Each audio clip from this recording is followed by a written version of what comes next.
बिस्मिल्लाहिर्रहमानिर्रहीम। Welcome back to my YouTube channel dear students. Unit number 14 आज का हमारा फर्स्ट लेक्चर है इसके बारे में। और यूनिट नंबर 14 को अगर हम थोड़ा सा देखें, इसमें से पेपर के हवाले से अगर बात कर लें पहले, तो इसमें लॉन्ग क्वेश्चन का एक लॉन्ग क्वेश्चन आना है, यानी एक पार्ट आना है उसका, जो कि 5 मार्क्स का होता है, जो कि बी पार्ट होगा। एक्चुअली ये क्वेश्चन लास्ट होगा पेपर का, आपका क्वेश्चन नंबर 9 होगा पेपर का ये, जिसके ए पार्ट में तो चैप्टर नंबर 13 का एक पार्ट होगा चैप्टर 13 से, और बी पार्ट जो होगा वो चैप्टर नंबर 14 से आना है। तो यहाँ से एक तो 5 मार्क्स का क्वेश्चन आना है, पहली बात। दूसरे यहाँ पे शॉर्ट क्वेश्चन अगर देखें तो यहाँ से 4 आने हैं शॉर्ट क्वेश्चन।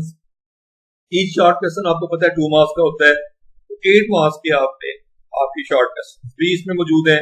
इसमें जो अगर हम एमसीक्यूज देखें वो भी गालबन इसमें 2 एमसीक्यूज मौजूद है।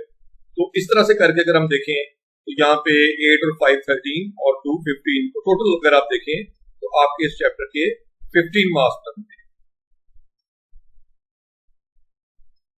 और देखें स्टूडेंट्स, मैं आपको ये बता दूं बात बड़ी सादा सी, कि देखें 15 मार्क्स बड़े बड़े चैप्टर्स हैं यहाँ पे आपकी बुक में, बड़े लंबे लंबे चैप्टर्स भी हैं, जैसे 6 चैप्टर है, जैसे 4 चैप्टर है, और भी इस तरह के चैप्टर्स जिनमें 10 चैप्टर भी बड़ा है जरा।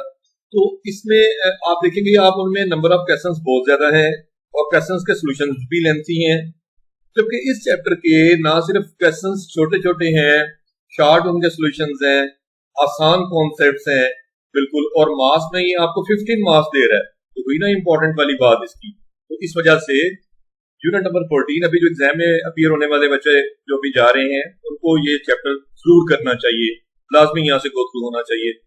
देखें वेक्टर्स इन स्पेस इसका उन्वान है चैप्टर का। सबसे पहले स्केलर्स के बारे में पढ़ेंगे। The physical quantities which have magnitude along with suitable unit but no direction.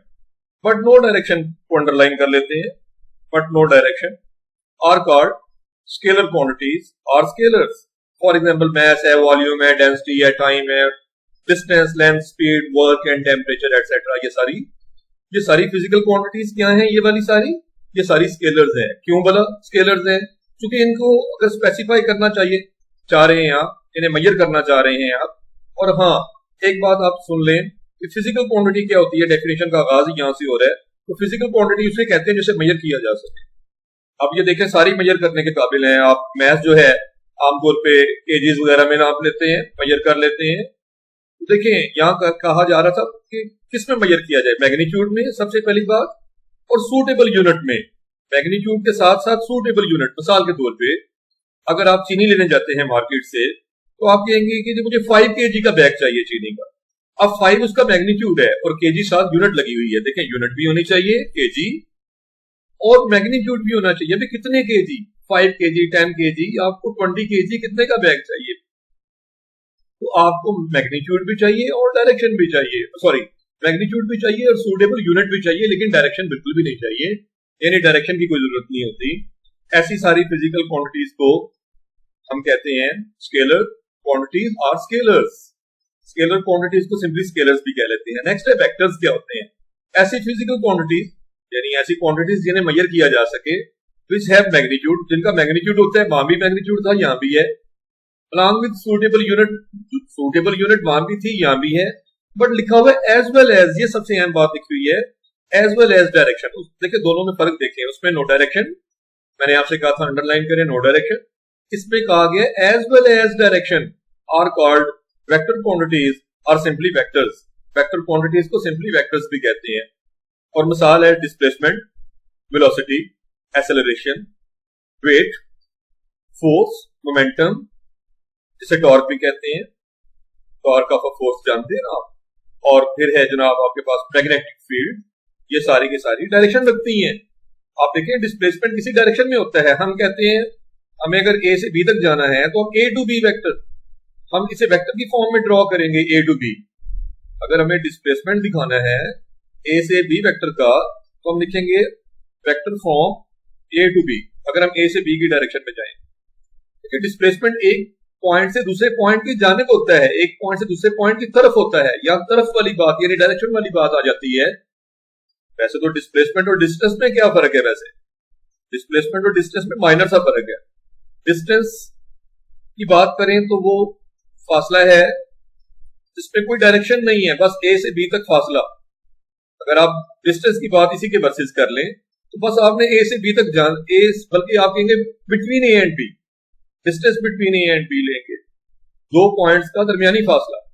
देखें उसमें कोई डायरेक्शन नहीं, चाहे आप वो मैयर ए से बी किया जाए या बी से ए, लेकिन डिस्प्लेसमेंट जो होता है वो एक पॉइंट से दूसरे पॉइंट की तरफ मैयर किया जाता है। इस तरह वेलोसिटी किसी खास डायरेक्शन में होती है, एक्सेलरेशन भी किसी खास डायरेक्शन में होता है। वेट वो फोर्स है जिससे अर्थ किसी भी चीज को अपने सेंटर की तरफ अट्रैक्ट करती है, तो सेंटर की तरफ करती है ना, ये अर्थ है और इसका ये सेंटर है। तो यहाँ पे कोई भी बॉडी जो वेट रखता है उसकी डायरेक्शन अर्थ के सेंटर की तरफ होगी, अर्थ के सेंटर की तरफ होगी। ये वेट है, वेट की बेसिक डेफिनेशन है कि weight is a force with which earth attracts the body towards its centre. Force जो लगाते हैं किसी खास डायरेक्शन में लगाते हैं। मोमेंटम यानी टॉर्क या तो क्लॉकवाइज होता है या एंटी क्लॉकवाइज होता है, डायरेक्शन रखता है। इसी तरह से मैग्नेटिक फील्ड है। नेक्स्ट है ज्योमेट्रिकल रिप्रेजेंटेशन ऑफ वेक्टर्स, यानी वेक्टर को जाहिर कैसे किया जाता है। देखिए इन टर्म्स को पहले ही पढ़ लेना, एक्सरसाइज से पहले पढ़ लेना बहुत जरूरी है क्लियर अंडरस्टैंडिंग के लिए कि वेक्टर्स हैं क्या। एक्सरसाइज को स्टार्ट करेंगे हम इसके बाद। Graphically a vector can be represented by a directed line segment which indicates its direction. देखिए सिर्फ लाइन सेगमेंट होगा तो वो तो डिस्टेंस के लिए इस्तेमाल होता है, लेकिन अगर आप लाइन सेगमेंट की एक साइड पे एरो हेड लगा दें, देखिए यहाँ एरो हेड लगा हुआ है, ए पे एरो हेड लगा हुआ है, इस तरफ लाइन सेगमेंट के इस एंड पे एरो हेड लगाया हुआ है, तो ये इसकी डायरेक्शन को शो कर रहा होता है। तो डायरेक्टेड लाइन सेगमेंट यानी वो लाइन सेगमेंट जिसके ऊपर तीर का निशान हो उसे कहते हैं आप वेक्टर। और इसका magnitude of the vector being indicated by the length of segment, जो यहां से लेकर यहां तक लेंथ होगी, ओ से ए तक डिस्टेंस जितना होगा ये इसका मैग्नीट्यूड होगा। क्योंकि वेक्टर में कितनी चीजें थी, मैग्नीट्यूड भी था, सूटेबल यूनिट भी थी और डायरेक्शन भी थी। अब मिसाल के तौर पे अगर हमें एक फोर्स है, एक फुटबॉलर ने किक लगाई है फुटबॉल को फोर्स के साथ, एफ फोर्स के साथ, तो ये हॉरिजॉन्टल है, एक्स एक्सिस है, इसके साथ कोई एंगल बना के थीटा एंगल पे ये जो है ना फोर्स लगाई गई है। तो जनाबे वाला ये जो आपके पास अगर आप कहें कि ये 10 न्यूटन की फोर्स थी मिसाल के तौर पे, 10 न्यूटन की फोर्स फुटबॉलर ने लगाई, फुटबॉल पे उसने 10 न्यूटन की फोर्स एक्सर्ट की, तो आप इस वेक्टर को जाहिर कैसे करेंगे। 10 न्यूटन के लिए आप ये करते हैं कि मिसाल के तौर पे 1 न्यूटन जो है उसके वर्सेस आप कह देते हैं स्केल ले लेते हैं 1 सेंटीमीटर, तो 10 न्यूटन हो जाएंगे 10 सेंटीमीटर।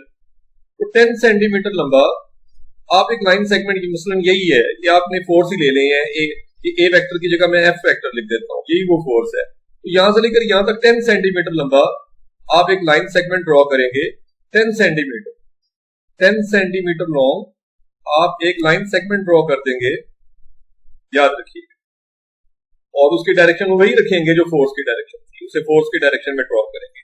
द टेल एंड ओ, ये जो टेल है वेक्टर की, देखिए ये हेड है और ये टेल है, ओ जो है ये क्या कहलाएगा, ये ओरिजिन इज कॉल्ड ओरिजिन और the initial point of the vector, ये initial point of the vector कहलाता है। इस वक्त तो ये ओ है, कभी ये ए पॉइंट और यहाँ बी पॉइंट लिया होगा, मसलन यहाँ मैं ए लिख दूं, यहाँ ए लिखता हूँ उधर बी लिखता हूँ, ए जो होगा ये पॉइंट अगर मैं ए कह दूं, ये कैपिटल ए है ये वाला पॉइंट, तो ए पॉइंट जो है ये इनिशियल पॉइंट, और जो बी पॉइंट होगा ये वाला मिसाल के तौर पे ये हो जाएगा टर्मिनल पॉइंट। ये इनिशियल और टर्मिनल पॉइंट्स कहलाते हैं, जहां पे वेक्टर एंड हो रहा है ना बेटे, उसे कहते हैं terminal point of the vector. ये भी याद रखना है आपने कि इनिशियल पॉइंट क्या होता है और टर्मिनल पॉइंट क्या होता है। वेक्टर के दो एंड होते हैं, एक को इनिशियल कहते हैं, दूसरे को टर्मिनल पॉइंट कहते हैं। For convenience a vector quantity is represented by single letter A. आप ए वेक्टर को एक अल्फाबेट लिख के ना नीचे लाइन लगा दें, ए वेक्टर यूं भी लिखा जा सकता है। आप वेक्टर को ए बार से भी जाहिर कर सकते हैं, ऊपर लाइन लगा दें नीचे लाइन लगा दें, ये भी वेक्टर ए या ए वेक्टर, ये भी ए वेक्टर पढ़ा जाएगा। आप ऐसा भी कर सकते हैं, ए के ऊपर आप तीर का निशान लगा दें, एरो हेड लगा दें, लाइन सेगमेंट लगा के आगे एरो हेड यानी एरो के जैसा लगा दें, तो ये बन जाएगा ए वेक्टर। या फिर ए को बोल्ड लिखें, ये वाला काम आपसे मुश्किल होगा कि आप एक बोल्ड मार्कर रखें, जब भी वेक्टर लिखने लगे आप जो है वो उसे मतलब कि बोल्ड लिखें, ये बड़ा मुश्किल काम है, बोल्ड लिखना सबसे मुश्किल काम है। लिहाजा बोल्ड की बजाय मैं मोस्टली आपको नोट्स में ये नजर आएगी साइन वेक्टर की है। और और जो मैग्नीट्यूड है, मैग्नीट्यूड ये होता है कि आप इस पे वर्टिकल स्ट्रोक्स लगा दें, बार्स लगा दें, यानी ए का मैग्नीट्यूड ये है। अगर ये आपने सिंबल यूज की हुई थी, फिर ए बार का मैग्नीट्यूड, इस वेक्टर का मैग्नीट्यूड ये होगा, और इसका ये मैग्नीट्यूड इसका आ गया। और अगर आपके पास बोल्ड लिखा हुआ ए था, तो इसका जो मैग्नीट्यूड होगा वो लाइटर ए में लिखा जाता है, यानी इसका मैग्नीट्यूड जो होगा, देखें इसके मैग्नीट्यूड को हम लाइटर ए में यानी पतला ए लिख देंगे, और कोई वेक्टर साइन उस पर नहीं लगाएंगे, ना नीचे डैश ना ऊपर, कुछ भी नहीं लगाएंगे। तो ए वेक्टर का मैग्नीट्यूड है, ए वेक्टर देखें बोल्ड ए लिखा हुआ है तो ए वेक्टर है, ये ए वेक्टर का मैग्नीट्यूड लाइटर ए में लिखा जाता है, इस बात को समझिएगा प्लीज। और the vector O A is also indicated as O A vector, O A लिखे O A vector, its magnitude will be indicated by, आप मैग्नीट्यूड लेना है तो मैंने कहा वर्टिकल स्ट्रोक्स कहीं से, तो मैग्नीट्यूड लिखा जाता है। यूनिट वेक्टर क्या होता है जी? यूनिट वेक्टर वो वेक्टर है जो किसी वेक्टर की डायरेक्शन को शो करता है और उसका मैग्नीट्यूड 1 होता है। यूनिट वेक्टर, यूनिट किसे कहते हैं? आपने क्यूब रूट्स ऑफ यूनिटी पढ़ी थी, यूनिट कहते हैं 1 को। आप यूनिट सर्कल भी कहते हैं, यूनिट सर्कल वो सर्कल होता है जिसका रेडियस 1 हो, तो यूनिट जहां भी वर्ड आता है यूनिट को क्या लेते हैं 1। So a vector whose magnitude is 1, unity, यानी यूनिटी का मतलब साथ मैंने ब्रैकेट में क्या लिखा है 1 इज कॉल्ड यूनिट वेक्टर।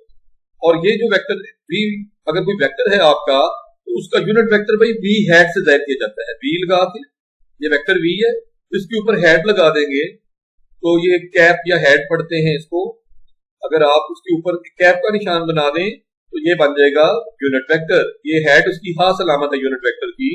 और यूनिट वेक्टर जो है, अगर v वेक्टर के अलावा हम तो यूनिट वेक्टर ले रहे हैं, v हैट ले रहे हैं, तो v हैट का फार्मूला है वेक्टर ओवर v वेक्टर का magnitude, vector over vectors magnitude. किसी वेक्टर को उसी के मैग्नीट्यूड से डिवाइड कर दें तो उसके नाम यूनिट वेक्टर मिल जाता है।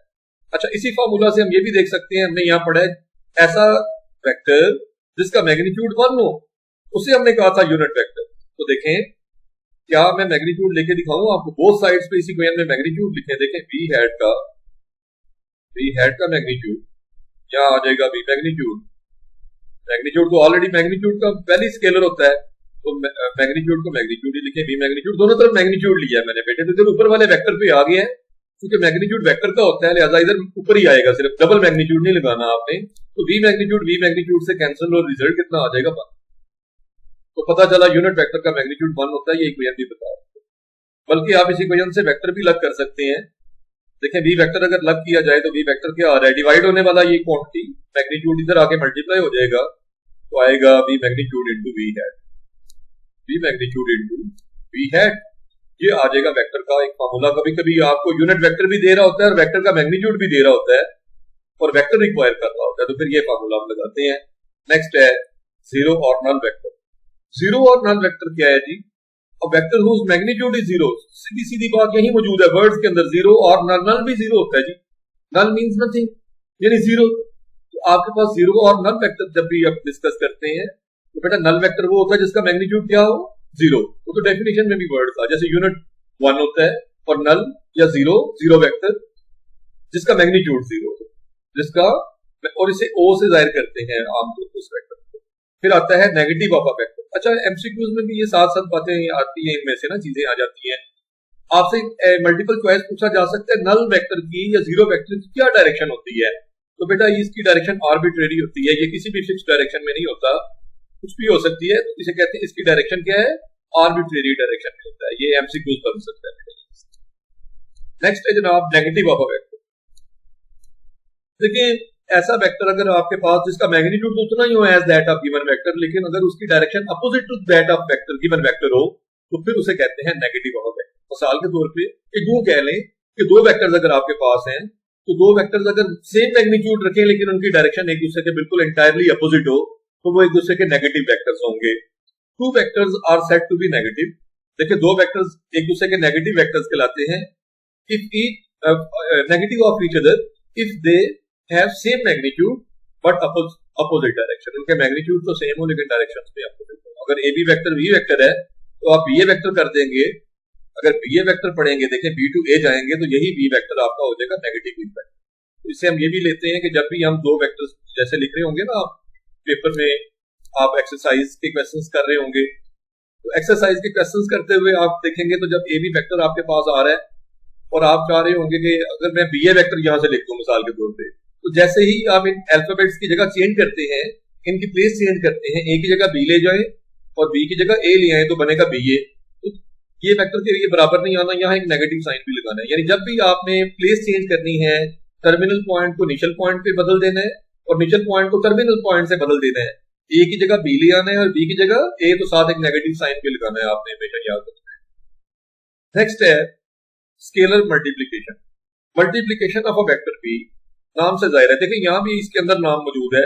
स्केलर मल्टीप्लीकेशन यानी स्केलर के साथ मल्टीप्लीकेशन, यानी किसी वेक्टर क्वांटिटी की स्केलर के साथ मल्टीप्लीकेशन को स्केलर मल्टीप्लीकेशन कहते हैं। अब यहाँ पे देखें, multiplication of a vector B by a scalar K, scalar को के ले रहे हैं, K is a scalar, is a vector whose magnitude is k times that of v vector is denoted by k times v vector। मैं मिसाल देता हूँ, मिसाल के तौर पे ये वेक्टर है मेरे पास, ये नाम दे देते हैं ए वेक्टर, और मैं इस वेक्टर ए को किसी स्केलर 2 से मल्टीप्लाई करता हूँ तो बनेगा 2a वेक्टर। अब ये 2a वेक्टर कैसे ड्रॉ होगा, इसके आपने मैग्नीट्यूड को डबल कर देना है, डायरेक्शन को भी रखना है। ये जो लेंथ यहाँ से यहाँ तक 1 सेंटीमीटर मिसाल के तौर पे थी, तो अब ये 2 सेंटीमीटर आपने ड्रॉ करनी है, तो ये होगा 2a वेक्टर और इसकी डायरेक्शन वही होती है as that of given vector. लेकिन अगर आपने ये स्केलर पॉजिटिव लिया होगा तब वो डायरेक्शन आती है। अगर आप ये देखें, मैं इसी वेक्टर को का नेगेटिव ड्रॉ कर रहा हूं, अगर ये 2a वेक्टर था तो ये क्या हो गया, मैंने सिर्फ इसकी डायरेक्शन चेंज की है तो ये हो गया, नीचे वाला वेक्टर हो गया -2a वेक्टर। लेकिन गौर तो करें कि आपका ये a वेक्टर अब -2 से मल्टीप्लाई हुआ है, और -2 से मल्टीप्लाई हुआ है तो मैग्नीट्यूड उतने टाइम्स तो हुआ, 2 से मल्टीप्लाई किया 2 टाइम्स तो हुआ, लेकिन नेगेटिव साइन ये कहेगा कि इसकी direction as that of A opposite हो जाएगी, opposite to that of A vector होगी -2a वेक्टर। सो पता चला अगर ये स्केलर पॉजिटिव स्केलर से मल्टीप्लाई करते हैं किसी वेक्टर को तो डायरेक्शन वही रहती है, लेकिन जब किसी वेक्टर को नेगेटिव स्केलर से मल्टीप्लाई करते हैं तो डायरेक्शन अपोजिट हो जाती है एज दैट ऑफ वेक्टर। यही बातें यहाँ लिखी हुई हैं। तो देखें, अगर k पॉजिटिव होगा, ग्रेटर देन 0 का मतलब होता है पॉजिटिव, और k को मल्टीप्लाई कर रहे हैं v के साथ, तो v वेक्टर एंड के वी वेक्टर, जैसे ये के वी समझे, के वी और ये v, तो दोनों अगर तो पॉजिटिव लिया था मैंने 2 जैसे, तो दोनों सेम डायरेक्शन में थे। लेकिन अगर मैंने किसी नेगेटिव नंबर से गिवन वेक्टर को मल्टीप्लाई कर दिया तो आपके पास डायरेक्शन एंटायरली अपोजिट हो जाएगी, जैसे मैंने यहाँ पे नीचे भी। ये चीजें सारी एमसीक्यूज में आती हैं बेटे, ये वाली बातें, ये डेफिनेशन जो है ये एमसीक्यूज में, चूंकि देखें आपने एमसीक्यूज भी करते हैं चूंकि, तो एमसीक्यूज में ये चीजें आ जाती हैं बेटा, याद रखनी है। इक्वल वेक्टर्स क्या है, इक्वल देखें ये सारी डेफिनेशंस हैं, और ये डिफाइन करने में भी 2 मार्क्स में क्वेश्चंस आ जाते हैं। इक्वल वेक्टर्स की डेफिनेशन आ सकती है, वो लिखेगा जस्ट इसके पीछे word define, define equal vectors. तो 2 vectors u and v are said to be equal. देखें वेक्टर के अंदर कितनी बातें हैं, 2 ही तो बातें हैं। एक वेक्टर के अंदर क्या होता है, उसका मैग्नीट्यूड होता है, यूनिट भी होती है बेशक, साथ उसकी डायरेक्शन भी होती है। 2 अहम बातें मैग्नीट्यूड एंड डायरेक्शन है। वेक्टर में 2 ही तो चीजें हैं, मैग्नीट्यूड भी है उसका और उसकी डायरेक्शन भी है। तो 2 वेक्टर्स u और v are said to be equal if they have same magnitude and same direction. देखें 2 वेक्टर्स तभी इक्वल होंगे अगर उनके मैग्नीट्यूड भी सेम हो और उनकी डायरेक्शन भी सेम हो। उसके बाद हैं पैरेलल वेक्टर्स। पैरेलल वेक्टर्स क्या होते हैं, 2 vectors are parallel if and only if they are non zero scalar multiple of each other. देखें मेरी बात समझें, ये देखें मैं वापस ले जाता हूँ आपको थोड़ा उस बात की तरफ जो मैंने अभी अभी आपको a और 2a में सिखाई। जरा इसको देखें, ये वेक्टर a था ना, और ये है 2 टाइम्स a वेक्टर, ये आपस में क्या है, ये a वेक्टर और 2 टाइम्स a वेक्टर। मैं इसको नया वेक्टर नाम दे देता हूँ b वेक्टर का। मसलन अब मेरा ये b वेक्टर है, 2 टाइम्स a वेक्टर जो था उसे मैंने क्या नाम दे दिया, b वेक्टर दे दिया, और ये तो a वेक्टर है। ये आपस में कैसे नजर आए हैं, पैरेलल।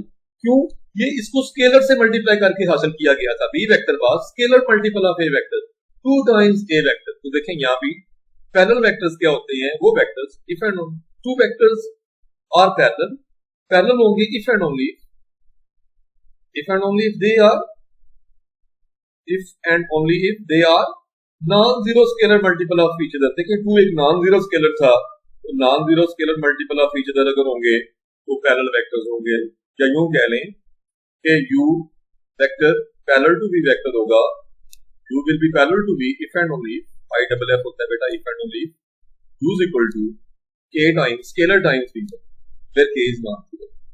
वहां पे ये स्केलर नाम भी होगा। नेक्स्ट है जी पोजीशन वेक्टर। पोजीशन वेक्टर अपने नाम से जाहिर है, देखें बड़ी मजे की बात है, बड़ी इंटरेस्टिंग बात है कि इन नामों में ही सब कुछ छुपा हुआ है। पोजीशन वेक्टर यानी वेक्टर की पोजीशन बताने वाला वेक्टर, ऐसा वेक्टर जो किसी वेक्टर की पोजीशन बताएगा, पोजीशन को स्पेसिफाई कर देगा, प्लेन के अंदर स्पेसिफाई करे या स्पेस के अंदर स्पेसिफाई करे, उसे कहते हैं पोजीशन। अब आपके टॉपिक की तरफ भी आ जाऊं, ये टॉपिक आपका था वेक्टर्स इन स्पेस। ये आपका मेन हेडिंग है, चैप्टर का उन्वान है। तो वेक्टर सिर्फ स्पेस में ही नहीं होते, वेक्टर्स इन प्लेन भी होते हैं।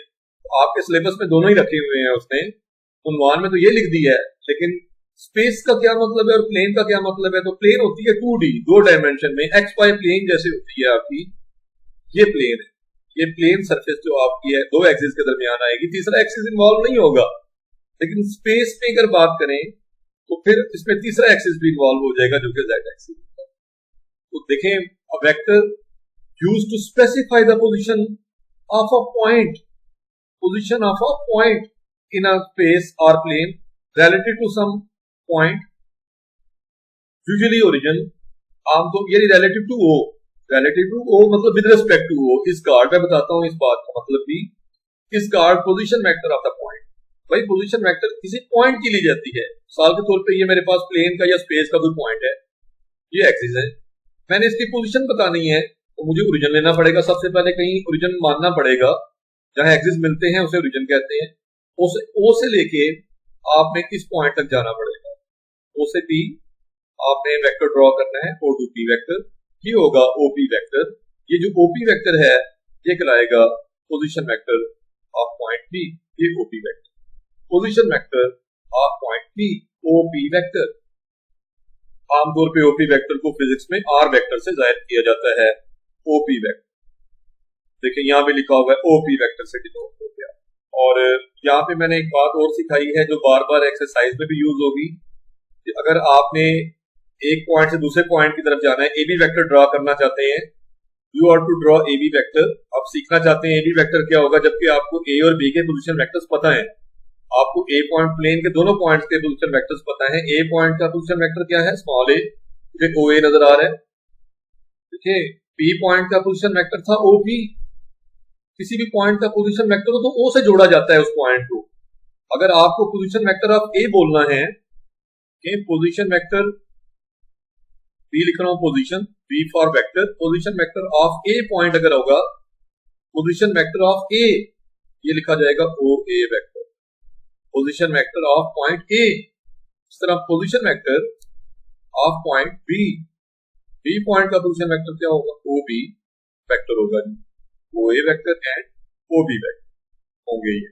बहरहाल ये देखें, आप यहाँ पे देखें डायग्राम में, O से A की तरफ जा रहे हैं, A से B की तरफ जा रहे हैं, O से B की तरफ जा रहा है, यानी यहाँ पे एक रिजल्टेंट है।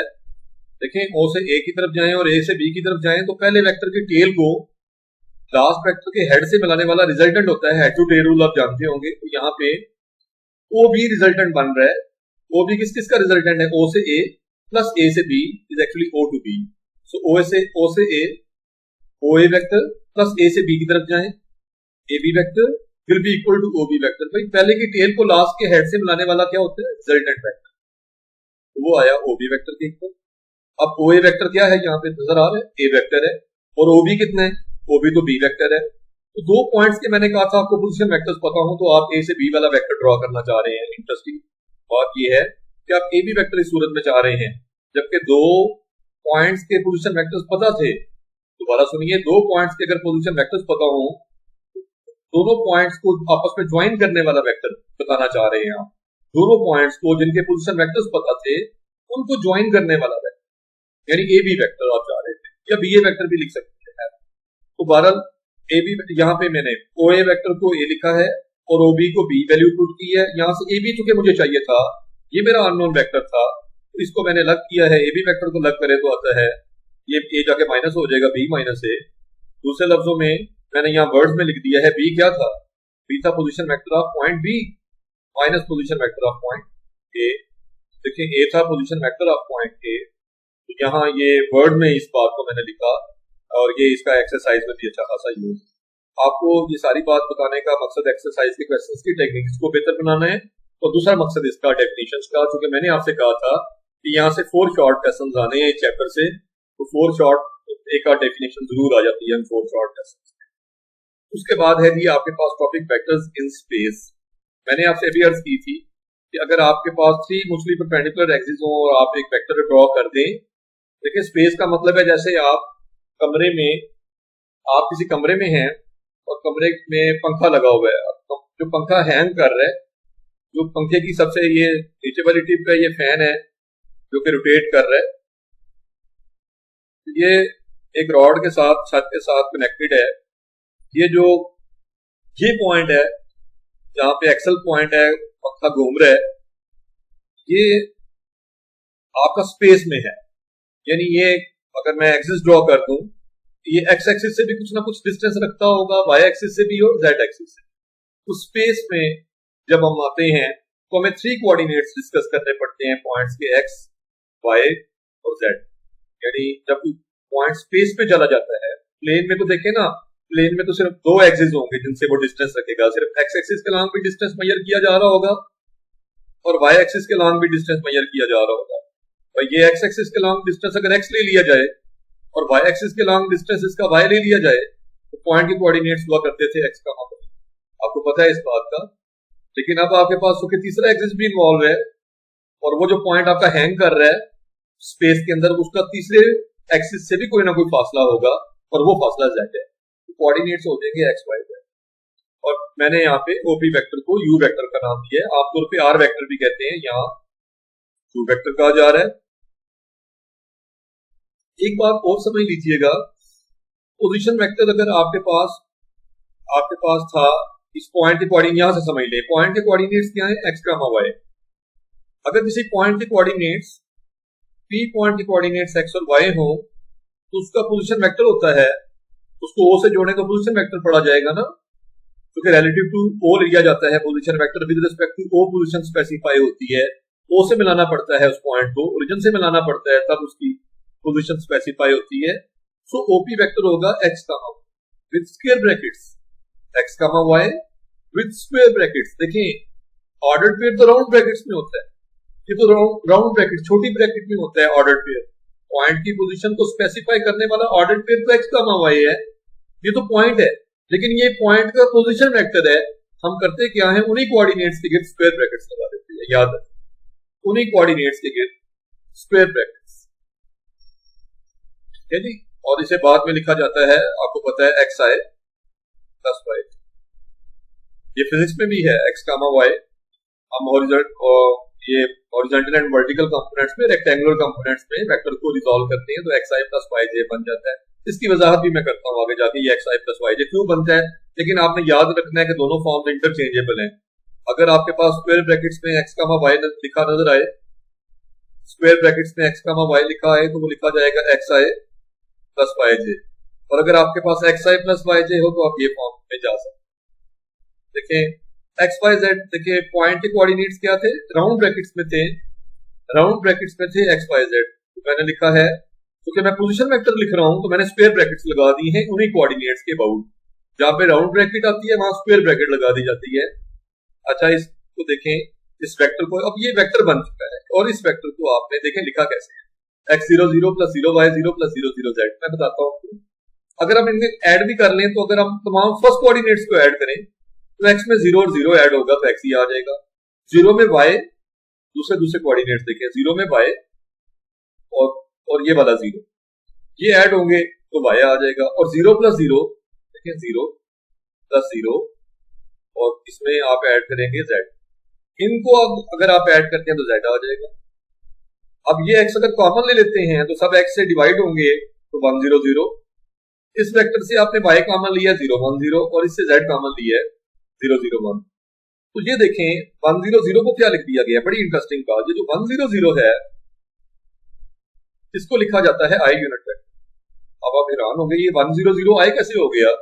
ये एक्स एक्सिस देखिए जरा, सपोज यहां पे एक पॉइंट है जो कि 1 यूनिट वे है, एक फासला है उसका, 1 यूनिट के फासले, तो इसके कोऑर्डिनेट्स क्या होंगे। अगर ये एक्स एक्सिस का पॉइंट है तो इस पे वाई और जेड 0 होंगे, तो यहाँ एक ट्रिपलेट बनेगा, ऑर्डर ट्रिपलेट, यानी 3 कोऑर्डिनेट्स वाला ऑर्डर्ड पेयर बनेगा, यू कैन ए 1 0 0 पेयर तो नहीं से ट्रिपलेट कहेंगे ना, ऑर्डर ट्रिपलेट कहलाता है 1 0 0। तो एक्स यहाँ पे 1 है और y और z यहाँ एक्स एक्सिस पे y भी 0 होता है और z भी 0 होता है। सो कोऑर्डिनेट्स बने 1 0 0 1 0 0 1 0 0। अच्छा ये तो पॉइंट हुआ, और अगर मैं इसका पोजीशन वेक्टर लिखना चाहूं तो आपको कहा था कि ऐसे पॉइंट का, और ये अच्छा ये जो क्या मैग्नीट्यूड कितना रख रहा था, ये 1, ऐसा वेक्टर जिसका मैग्नीट्यूड 1 होगा उसे यूनिट वेक्टर कहेंगे। और ये जो यूनिट वेक्टर है ये किसके लॉन्ग है, एक्स एक्सिस के लॉन्ग, और एक्स एक्सिस के लॉन्ग यूनिट वेक्टर को हम डिनोट किससे करते हैं, आई से। सो आई बन गया 1 0। इसी तरह से ये जे है और ये, सो एक्स आई प्लस वाई जे प्लस जेड के की फॉर्म में ये आपके पास वेक्टर्स आ जाते हैं। उम्मीद है कि इस टॉपिक की आपको समझ आ गई होगी। बुक में चीजें लिखी सब हैं लेकिन उस तरह से एलैबोरेट नहीं होती, तो एक्सप्लेनेशन तो जारी बात है सादा ग्राम भी बता सकते हैं किसी चीज की एक्सप्लेनेशन। तो मैग्नीट्यूड ऑफ अ वेक्टर क्या होता है, मैग्नीट्यूड देखें, अगर आपके पास कोई वेक्टर है ओपी जो कि यू से डिनोटेड है जैसे पहले की तरह, और एक्स वाई जेड आपने प्रीवियसली देख लेना, तो मैग्नीट्यूड ऑफ पी वही डायग्राम है, यही वाली डायग्राम आपने बनानी है। आपके पास एक स्पेस का वेक्टर है, आपके पास इसी तरह का एक वेक्टर है, इस तरह का ओपी वेक्टर जैसे यू से डिनोटेड है, और एक्स वाई जेड उसके कोऑर्डिनेट्स, अगर पी पॉइंट पे तो vector x y z square brackets में आ जाएगा, और आप उसका मैग्नीट्यूड चाह रहे हैं तो मैग्नीट्यूड होगा जी एक्स स्क्वायर। देखें इन कामास के अंदर जो नंबर्स नजर आ रहे हैं आपको, ये असल में कंपोनेंट्स हैं हॉरिजॉन्टल वर्ड, ये आपका एक्स कंपोनेंट है, ये वाई और ये जेड कंपोनेंट है, ये एक्सिस के लॉन्ग डिस्टेंसेस हैं पॉइंट के, उन्हीं डिस्टेंसेस का स्क्वायर लेना है आपने, यानी एक्स का स्क्वायर इस कंपोनेंट का प्लस वाई का स्क्वायर प्लस जेड कंपोनेंट का स्क्वायर होल का स्क्वायर रूट, यहां से आपको मैग्नीट्यूड मिल जाएगा किसी वेक्टर का, magnitude of a vector. Distance between two points भी आप डिस्टेंस फार्मूला भी यहां से डिराइव कर सकते हैं, और ये यहाँ पे एलैबोरेटेड है। आप सिंपली बात ये याद रखें, अगर P1 के कोऑर्डिनेट्स क्या हैं, x1 y1 z1, और P2 के क्या हैं, x2 y2 z2, और आप चाहते हैं distance between P1 and P2, distance between these two points in space, ये स्पेस के पॉइंट्स हैं, क्यों बोला स्पेस के हैं, इनमें 3 कोऑर्डिनेट्स हिस्सा ले रहे हैं। प्लेन के होते तो सिर्फ 2 कोऑर्डिनेट्स होते, तीसरा कामा के बाद कुछ ना आता, तो यहाँ ट्रिपलेट है, वो पेयर्स होते, वो ऑर्डर्ड पेयर्स होते, ये ऑर्डर्ड ट्रिपलेट है। बहरहाल ये देखें, तो मैंने यहाँ पे क्या सिखाया है भाई, वो P1 P2 पहले वेक्टर सिखाया है, P1 P2 वेक्टर। तो आपको पता है मैंने कहा था ए बी वेक्टर लेना हो तो क्या करते हैं, बी के पोजीशन वेक्टर से यानी ओ बी, ए का पोजीशन वेक्टर यानी ओ ए माइनस कर। अगर आपको P1 P2 वेक्टर चाहिए तो P2 के पोजीशन वेक्टर से यानी OP2, P2 का position vector OP2 vector, OP2 vector minus OP1 vector कर दो, OP2 माइनस OP1। मैंने कहा ये एरो हेड ना छुप जाए, OP2 वेक्टर माइनस OP1 कर, OP2 माइनस OP, और OP2 है x2 y2 z2, और OP1 है x1 y1 z1। कैसे OP2 ऐसे आ गया, ये स्क्वायर ब्रैकेट्स में क्यों आया, क्योंकि मैंने अभी बताया कि पॉइंट के कोऑर्डिनेट्स के गिर्द अगर आप स्क्वायर ब्रैकेट लगाएं तो उसका पोजीशन वेक्टर मिलता है, यहीं से OP2 यहां से लिया गया, कोऑर्डिनेट्स थे ना P2 के, उनके स्क्वायर ब्रैकेट लगाएं तो उसका कॉरस्पॉन्डिंग पोजीशन वेक्टर बन जाएगा P2 का। इसी तरह से माइनस वैसे का वैसा, और P1 के कोऑर्डिनेट्स तो थे ना, और मैंने बताया था पोजीशन वेक्टर लेने के लिए आप सिर्फ स्क्वायर ब्रैकेट इंस्टॉल कर देते हैं, और अब आप माइनस करते हैं तो x2 से x1 माइनस हो जाएगा, y2 से माइनस y1 होना है, और z2 माइनस z1 होना है, और यही हुआ आपके सामने। और अगर आप मैग्नीट्यूड अभी आपने प्रीवियसली देखा था तो x कंपोनेंट का स्क्वायर तो क्या है, कामा से पहले x कंपोनेंट है, ये सारे का सारा कौन है x component, x2 minus x1, और y2 माइनस y1 का स्क्वायर, और z कंपोनेंट है z2 माइनस z1, इसका भी होल स्क्वायर, और सारे का स्क्वायर। ये अभी आपने डिस्टेंस फार्मूला में पढ़ा है। उसके बाद है properties of vectors. Properties of vectors में सबसे पहली प्रॉपर्टी ये है कि u प्लस v लेने से और v प्लस u लेने से कोई फर्क नहीं पड़ता, यानी अगर हम सम में वेक्टर्स की प्लेस भी चेंज कर भी दें, सम लेते हुए वेक्टर्स की प्लेस चेंज कर दें तो भी कोई चेंज नहीं आता, इसे कहते हैं कम्यूटेटिव प्रॉपर्टी। ठीक है, नेक्स्ट है कि अगर आपके पास u प्लस v में w ऐड हो, it will be same as u plus v plus w, जिसे बोलते हैं एसोसिएटिव प्रॉपर्टी। जस्ट आपने रीड आउट कर लेनी है। u प्लस 0 नल वेक्टर को ऐड करें किसी वेक्टर में, या नल वेक्टर को देखें, वेक्टर में नल वेक्टर ऐड किया, नल वेक्टर में वेक्टर ऐड किया, दोनों सूत्रों में कोई फर्क नहीं पड़ता, यानी इसे एडिटिव आइडेंटिटी भी बोलते हैं, जो कि नल वेक्टर ऐड होने से चेंज नहीं ला रहा, तो जो चीज चेंज ना लाए उसे आइडेंटिटी कहते हैं। तो नल वेक्टर एक एडिटिव आइडेंटिटी है वेक्टर्स की। तो आपसे एमसीक्यू में पूछ सकता है एडिटिव आइडेंटिटी इन वेक्टर्स क्या है, तो आपका जवाब होगा null vector.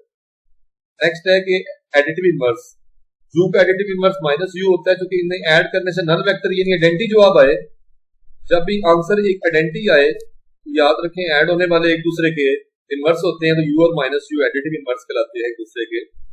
a into u plus b, अगर हम किसी स्केलर से दो वेक्टर्स के सम को मल्टीप्लाई करेंगे, a यहाँ पे स्केलर है बेटा, स्केलर से मल्टीप्लाई करेंगे दो वेक्टर्स के सम को, तो a u plus a b आ जाएगा, यानी डिस्ट्रीब्यूटिव लॉ अप्लाई हो जाएगा। और a इंटू बी यू, तो a और b दोनों स्केलर्स हैं, इससे कोई फर्क नहीं पड़ता, a b बाहर ले आए यानी स्केलर्स को इकट्ठा कर दें और u प्लग कर दें, u साइड पे लिख दें, तो ये तो सेम रहता है, इसमें कोई फर्क नहीं आता। नेक्स्ट है जी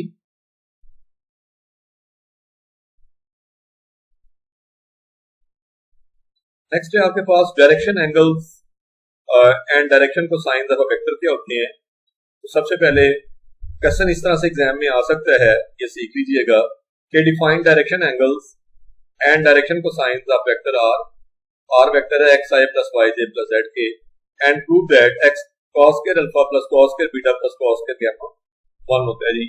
ये क्वेश्चन आ सकता है क्योंकि आप सिर्फ एक्सरसाइजेज ही ना करते रहिएगा, एक्सरसाइजेज से बाहर जितनी भी चीजें हैं सब इंपॉर्टेंट हैं, आपको इनसे गो थ्रू होना चाहिए। कोई भी चीज एग्जाम में आ जाए तो फिर बड़ा अफसोस होता है कि एक्सरसाइजेज तो सारी आई हो, चैप्टर पूरा बच्चे ने परफॉर्म किया हो, सारी लिख लिख के की हुई हो चीजें, लेकिन अगर वो उठा के कोई एग्जाम्पल दे देता है, कोई टॉपिक दे देता है इस तरह का, तो प्रॉब्लम हो जाता है जी अच्छा खासा। और इससे रिलेटेड क्योंकि क्वेश्चंस भी हैं एक्सरसाइज के, तो आए जरा इस बात को सीखते हैं। तो आर वेक्टर ले रहे हैं, जैसे उसने कहा था एक्स आई प्लस वाई जे प्लस जेड के, और ये पोजीशन वेक्टर है किसी पॉइंट पी का, जिसे हमने आर से डिनोट किया हुआ है, डायग्राम आपके सामने है। वैसे ही डायग्राम पी पॉइंट स्पेस में लिया हुआ है, 3 कोऑर्डिनेट्स हैं एक्स वाई जेड इसके, लेकिन अब ये ओपी वेक्टर, ये ओ पॉइंट है, ओपी वेक्टर एक्स एक्सिस के साथ, देखें ये ओपी है, ये एक्स एक्सिस के साथ, ये एक्स एक्सिस है, ये एक्स एक्सिस के साथ एंगल यहां से यहां तक है, ये अल्फा होगा जी,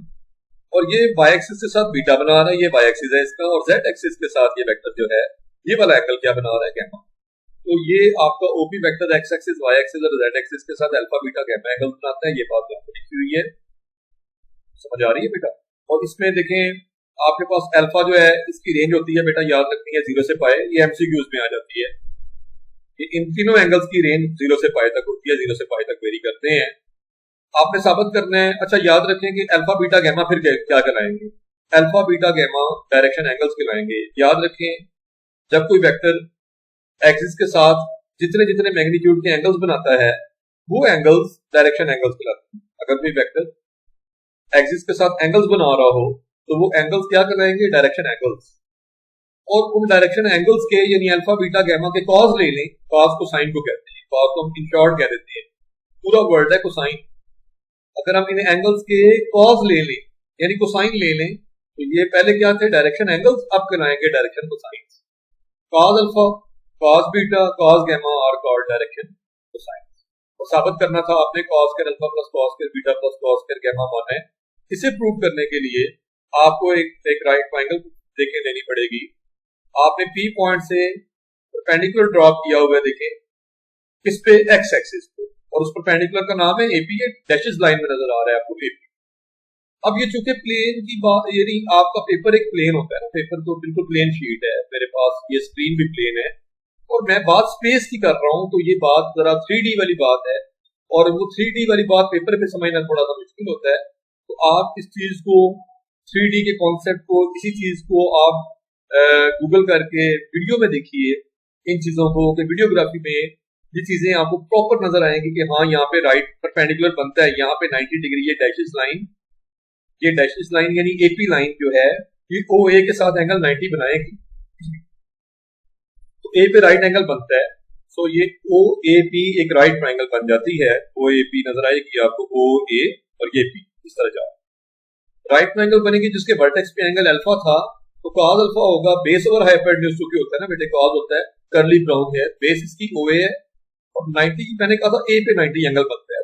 ए के सामने वाला वर्टेक्स ओपी है, ए के सामने ओपी है, सो ओपी इसका हाइपोटेन्यूज बनेगा बेटा। ओपी इसका हाइपोटेन्यूज हुआ तो बेस ओवर हाइपोटेन्यूज यानी ओए ओवर ओपी। ओए मैंने बताया था एक्स, हॉरिजॉन्टल कितना डिस्टेंस वे है, ये पॉइंट ए एक्स डिस्टेंस वे है, सो एक्स ओवर और ओ पी आर मैग्नीट्यूड है, ओ से पी तक डिस्टेंस, ठीक है बेटा, ओ पी आर वेक्टर के इक्वल है।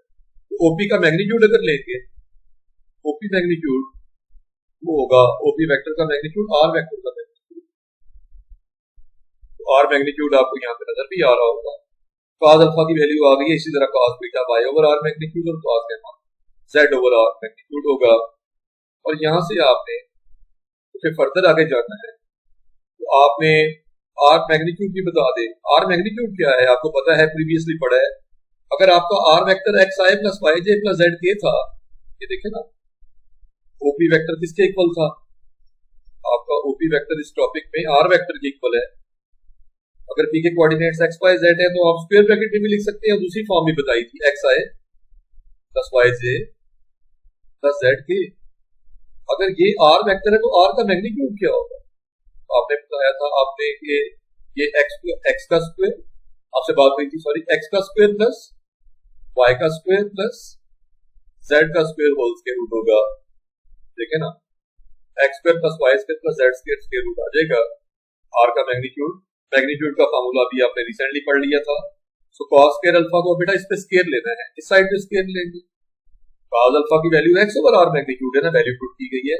कॉस बीटा की वैल्यू क्या पड़ी थी आप, वाई ओवर आर मैग्नीट्यूड, और ऊपर क्या है स्क्वायर, तो आप स्क्वायर लगाते जा रहे हैं, ऊपर तमाम पे स्क्वायर आ रहा है, ये वाले स्क्वायर आप स्क्वायर लगा रहे हैं, और कॉस गामा की जेड ओवर आर मैग्नीट्यूड, और स्क्वायर स्क्वायर ओपन करें तो न्यूमरेटर में भी स्क्वायर आता है और डिनोमिनेटर में भी स्क्वायर आता है। ये देखिए स्क्वायर ओपन हो गए तो आर मैग्नीट्यूड स्क्वायर तो एलसीएम हो गया, और जैसे ही आप एलसीएम लेते हैं आपके पास ऊपर आ जाता है X square plus Y square plus Z square, same LCM है ना, और आपके पास X square plus Y square plus Z, इसकी स्क्वायरिंग करें तो अंदर जरा, आर मैग्नीट्यूड का स्क्वायर अगर आप लेते हैं, इधर स्क्वायर लेते हैं तो इधर स्क्वायर रूट कैंसिल हो जाएगा होल स्क्वायर से, इधर रह जाएगा x square plus Y square plus Z square. तो पता ये चला x square plus Y square plus Z square r magnitude square होता है। So r magnitude square cancel तो रिजल्ट 1 आ जाएगा। क्यों, ये टॉपिक्स जो हैं यूनिट नंबर 14 के स्टार्ट वाले वो आपको मैंने कन्वे कर दिए हैं। अपने नेक्स्ट लेक्चर में हम इंशाल्लाह ताला एक्सरसाइज 14.1 स्टार्ट करेंगे। चैनल को सब्सक्राइब जरूर कर लें, अपना ढेर सारा ख्याल रखिएगा, अपनी दुआ में मुझे याद रखिएगा। अगर आपको समझ आ रही है तो आपको चाहिए कि चैनल को सब्सक्राइब कर लें ताकि जो मजीद आने वाली वीडियोस हैं वो आप तक बार बार पहुंचे। अल्लाह हाफ़िज़।